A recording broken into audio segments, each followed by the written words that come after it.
But it seems to me that with military sci-fi in particular, there's a very stark dividing line between authors who have served in uniform and those who have not.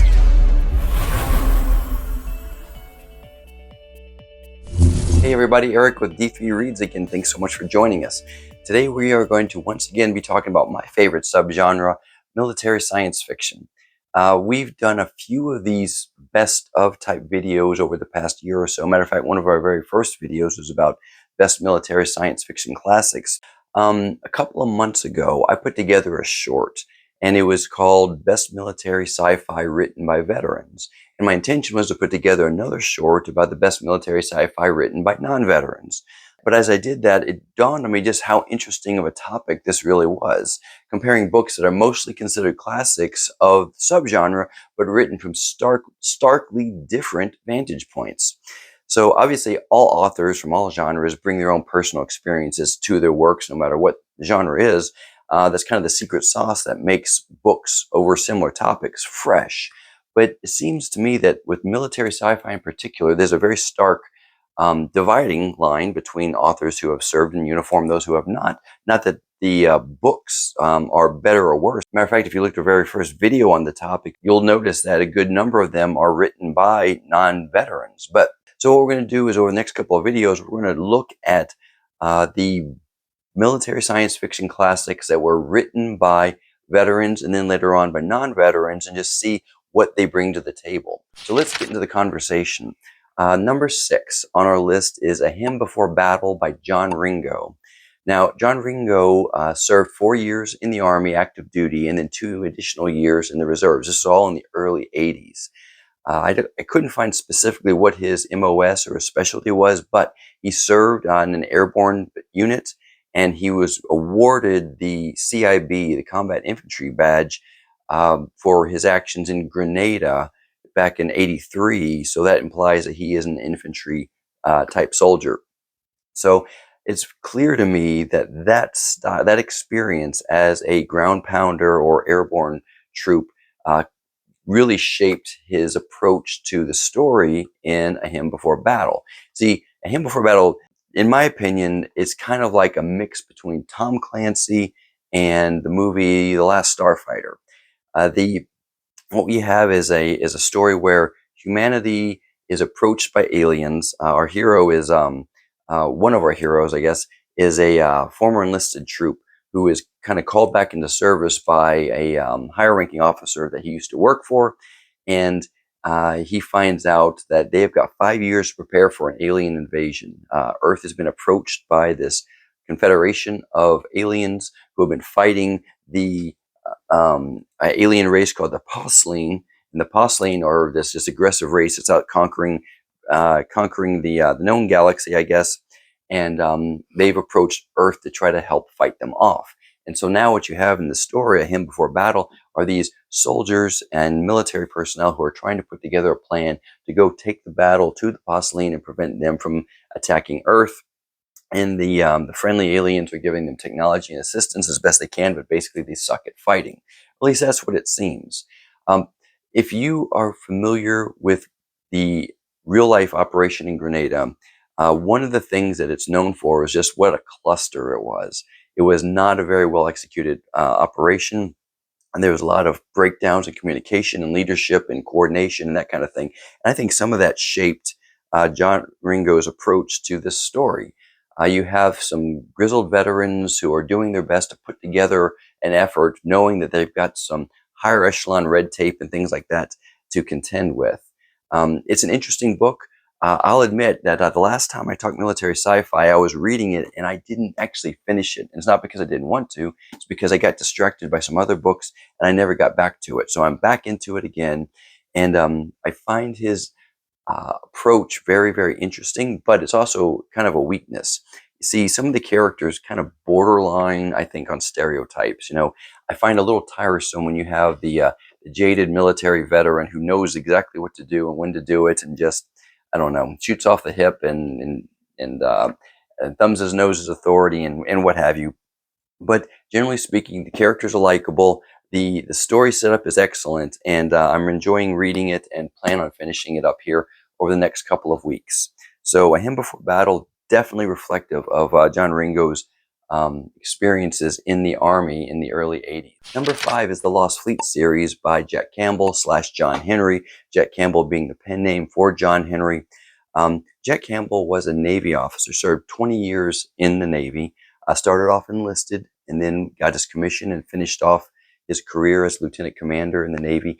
He held a number of various types of jobs through over those 20 years, starting off as a gunnery officer on a destroyer, I believe, and then served in various operational and staff positions later on. And so that experience really prepared him well for writing this book on the Lost Fleet series.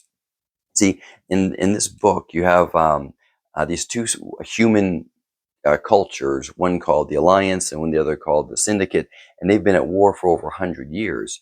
Well, at a pivotal point, when these two fleets are kind of engaged in combat, the Alliance forces come across this life pod of this guy by the name of John Blackjack Geary. Now, Geary was an Alliance officer who did this last stand kind of fight 100 years before, and he was presumed dead. But his heroics were renowned, and the legend of the thought to be deceased Geary spread throughout the Alliance, and he's considered to be something of a hero. Well, now that they found him alive, he is 100 years later, he winds up being put in charge of this fleet after some treachery on the part of the syndicates kills off the senior leadership of the fleet at the time. So now you've got this general who hasn't been awake in 100 years, but who has this kind of mythic persona kind of imposed on him by those around him, having to pull together this beaten up fleet of questionable discipline and morale, and to try to survive long enough to get them back to friendly space. But because of the nature of science fiction technology in this book, you can only jump through certain points, and those points will lead to other points. And knowing that the syndicate is waiting for them at various jump points, he has to make his decisions smartly. The thing about this book is that, number one, the combat is fantastic. You can really tell that there's that Navy mind building this, because just like how ships take a while to maneuver and to get into position, these fleets in space do as well. They do. Obviously, they use these jump points for faster than light travel, but inside systems, they do up to certain points of light travel. And so fights take a while, sometimes hours for munitions, for the launch munitions to reach the targets. But it's done in a very gripping way. I cannot stress how entertaining the combat is in this book. What kind of a central element to this, I think, Campbell's military experience brings to his book is this central question of leadership and trust, and how vital that is to successful military operations. See, Blackjack Geary is looked at as this mythic leader, and some folks think he can't do any wrong, and he knows one misstep, and some of the folks who are waiting to jump will try to destroy him. So he's got to figure out how to pull all these kind of competing forces together and do what's best for the sake of the mission, as well as getting folks home. It's a real interesting story, and I really think that Campbell does a really good job of kind of projecting some of that experience he had while in the Navy into the science fiction story. It's definitely worth your time if you have not yet read the Lost Fleet books. I've only done the first two, but I've got the others in the series on my TBR. Number 4 is Gordon R. Dixon's Dorsai. This was published in 1959 under the title of The Genetic General. And Gordon Dixon, he served during World War II, actually 3 years, I think is 43 to 46, in the Army. Unfortunately, there's not a whole lot of information out there about what his service was like. I don't know if he served overseas, in the United States, or what. But I think the fact that he was active duty during the war, at least we can take from that he probably learned a lot, because serving in a wartime military is a little bit different than serving in a peacetime military. In the book Dorsai, the main character, Donald Graham, who is a Dorsai, which is a human who comes from this planet Dorsai that specializes in martial skills, military skills. In this universe, humanity is spread out amongst these variety of worlds, And each planet kind of specializes in certain things and sells those specialties to the other planets. And the Dorsi are known for their combat skills. And so the crux of the story is that Donal, being a young Dorsai, goes out into the world or into the universe to sell his skills and kind of make his mark on the um, on the galaxy. But what we really see is him learning the ropes or proving himself as a warrior. And I think that's probably an expression of Dixon's military experience during World War II. You see, Donal finds himself as kind of like the hated lieutenant, if you will, if you're familiar with how lieutenants are usually received. He wants to do things by the book. A lot of his troops don't want to do it by the book. They're used to doing it another way. And yet, Donal, being this kind of having this unnatural intuition, knows what he's doing, and his troops wind up seeing that he knows what he's talking about, leading his troops to victory over in certain situations. He winds up becoming victorious. His troops begin to like him, but then some of the senior leadership may start questioning him, and then some of his peers start questioning him. And so every step of the way, he has to prove himself again and again, and he does so through authentic leadership, kind of in a similar manner to what we just talked about with the Lost Fleet series. So I think Gordon Dixon's military experience helped flesh out this idea of authentic leadership with troops and with your peers.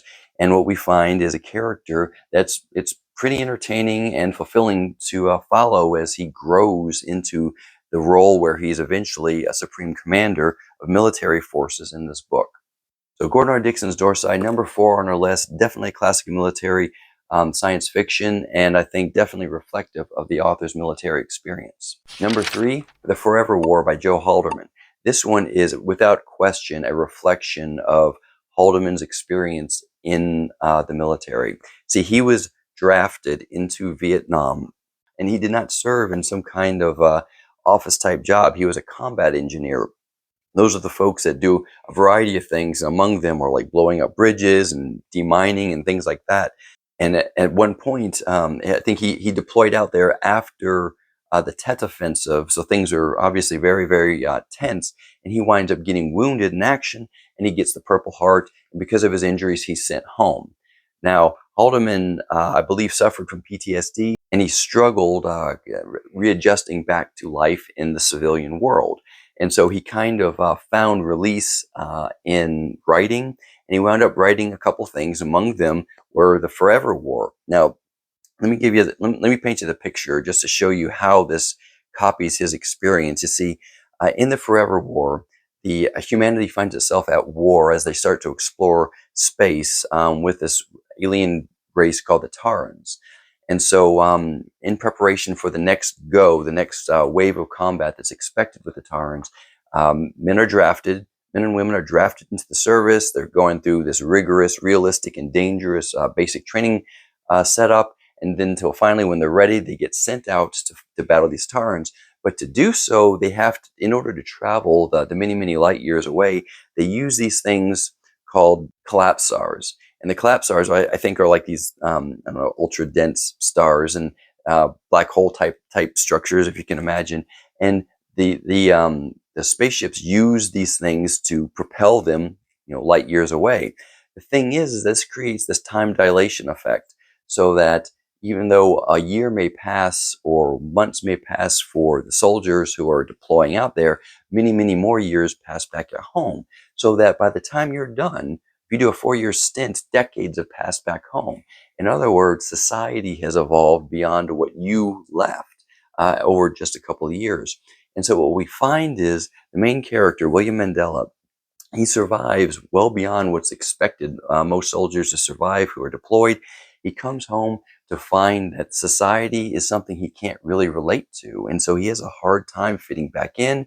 And so he comes back the first time, decides he's got to go back into the service, and he does so again, deploys out again, and by the time he's done this forever war, I think even though only 20 years have passed, hundreds of years have passed back home. So he comes back, and the culture doesn't even know what to do with him.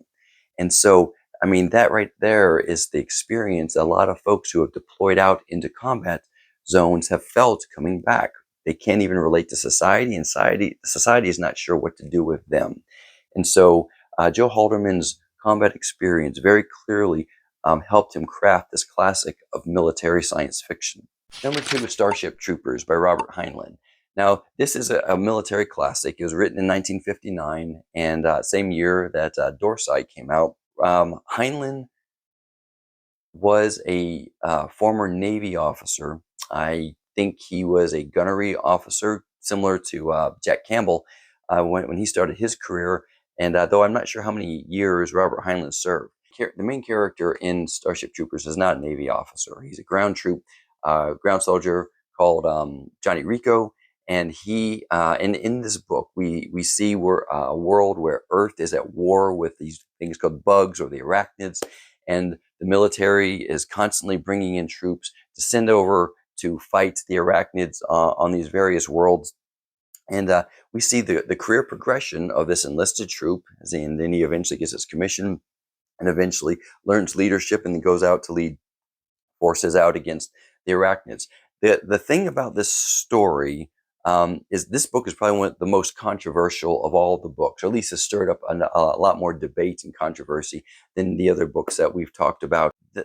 Heinlein got a lot of flack because of the supposed glorification of militarism and the kind of fascist society that's kind of I won't say idealized, but presented in a positive light in this book. You see, the citizens in this world can't get full citizenship unless they do federal service. And though there's a little dispute about what that means, it's pretty clear from most of the book that what he means is military service.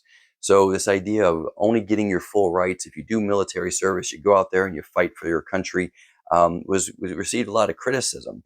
Now the thing is that the interesting part about Starship Troopers is that the characters or the people who joined were all volunteers, and during this time, conscription was still a thing. And so part of this is definitely a dynamic of talking about the virtues of service and choosing to serve your country versus being drafted in. I'm not going to really address the controversy. You know, I'm not smart enough to know what Heinlein was trying to really say was ideal. But I will say that the interesting part of this is watching the young Johnny Rico do his duty despite the gray areas of what's going on in combat and what the leadership's doing and all that. He wanted to serve, and he served. He chose to serve, and he chose to rise through the ranks to get his commission and to continue his service in that respect. So I think that the thrust of Heinlein's military service, what the imprint it made on his book, is this idea that regardless of what what family is saying, what the government's saying, what there's a war going on, and he wanted to do his duty. And so that's the mentality of a lot of folks who join the service. There are some war is ugly, no matter whether it's at home or abroad. And folks who join often just wants to do their duty and do it to the best way that they can. So Starship Troopers by Robert Heinlein. And finally, number one, Hammers Slammers by David Drake. Now this one became my favorite over the last year or so. I really enjoyed this book, and David Drake really clearly brought his military experience into this work. So Hammers Slammers is not a single story. It's a series of stories that were written over the course of the years after he got back from Vietnam. So Drake was in an armored cavalry regiment. I believe he was drafted, and he was an interrogator or an interpreter, I forget. His time in Vietnam clearly shaped the writing of this, because as an armored cavalry unit, you're going to have not tanks and whatnot, but you're going to have some of the lighter armored transports and that kind of thing.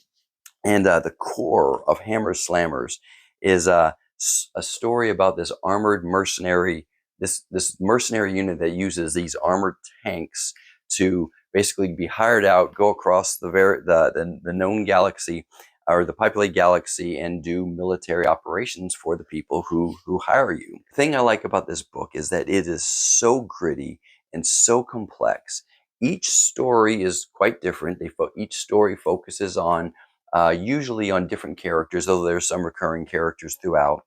Um, and each character is so very different. Their motivations are different. Their competence is different, and the situations that they find themselves are different. And it just screams real life in the military.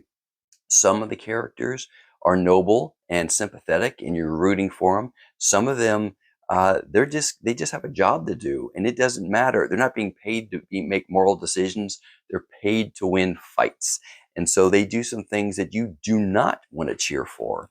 But it really does kind of present this complexity that you often are faced with in the military. The technology and the science fiction aspect of it is really cool. The setup of the world and the worlds is really neat. There's different cultures that are clashing. You have some conflict that arises because cultures simply don't understand each other. Some of it's heartbreaking, really. But Hammer Slammers, I haven't finished reading all the stories to them. I'm relishing. I've enjoyed the ones I have read, and I am relishing the ones that I still have left to read. But I mentioned in the short that when you're reading this, you can practically smell the fuel lines. You can taste the dirt. The very first story in there is a young trooper just joined and gets thrown into the middle of some fighting. And if you've ever deployed into a foreign area or into a combat zone, rather, it just rings true. It rings real. So Hammer Slammers, though it's obviously fantastic science fiction and got some great combat in it, it speaks to you. I think that realistic experiences and the complexities of the people who serve in military functions, you see that kind of work its way through in the characters that David Drake has given us. So number one on our list, Hammer Slammers, definitely my favorite. I think it's probably, in my opinion, is the best military science fiction book out there. But I'm curious what you think. What's your favorite military science fiction? We've had this conversation before, but I know my choice has changed over the last year or so. Some of it based on your all suggestions. So love to know what you think of Hammer Slammers, what you think of the other books that we've talked about, what you think might be better than these. One of our next videos coming up, we're going to do the best military sci-fi books written by non-veterans. So please stick around for that. Let us know what you're reading, and if you haven't liked and subscribed, please do so. We'd love to have you around. Thanks so much for your time. Keep reading.